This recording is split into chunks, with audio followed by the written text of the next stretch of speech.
First day morning இன்றைக்கி morning சமையல்லாம் முடிஞ்சதுக்கப்புறம் கையோடு இருந்த பாத்திரத்தெல்லாம் கழுவி வச்சுட்டேன்.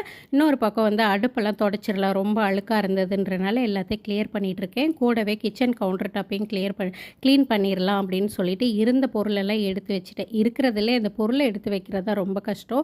எவ்வளோ அழுக்கு இருக்குது பாருங்கள். சரின்னு சொல்லிட்டு ஒரு ட்ரையான கிளாத்தில் வந்து இருந்த தூசி எல்லாத்தையும் வந்து கிளியர் பண்ணிவிட்டு அதுக்கப்புறம் வந்து பார்த்திங்கன்னா ப்ளெயின் வாட்டரை வச்சு நல்லா அடுப்பு மேலே கவுண்டர் டாப் மேலெல்லாம் நல்லா ஸ்ப்ரெட் பண்ணி விட்டு நல்லா ஸ்டீல் நாரால் ஸ்க்ரப் பண்ணேன். அதுக்கப்புறம் தான் டிஐஒய் சொல்யூஷனை யூஸ் பண்ணி நான் க்ளீன் பண்ண ஆரம்பித்தேன். அதுக்கப்புறம் ஒரு வெட் கிளாத்தை யூஸ் பண்ணி எல்லாத்தையும் நல்லா தொடச்சி எடுத்துட்டு திரும்பவும் ஒரு ஈர துணியால் திரும்ப ஒரு தொடச்சிட்டு ஃபைனலாக வந்து ஒரு ட்ரை கிளாத்தை யூஸ் பண்ணி தொடச்சி முடிச்சாச்சு.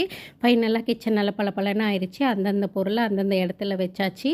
இன்றைக்கி ஒரு வெயிட் லாஸ் ரெசிபி ஒன்று ட்ரை பண்ணேன். ஆல்ரெடி 2 வாட்டி ட்ரை பண்ணியிருக்கேன். இந்த வாட்டி நல்லா வந்தது. அடுத்த வீடியோவில் ஷேர் பண்ணுறேன்.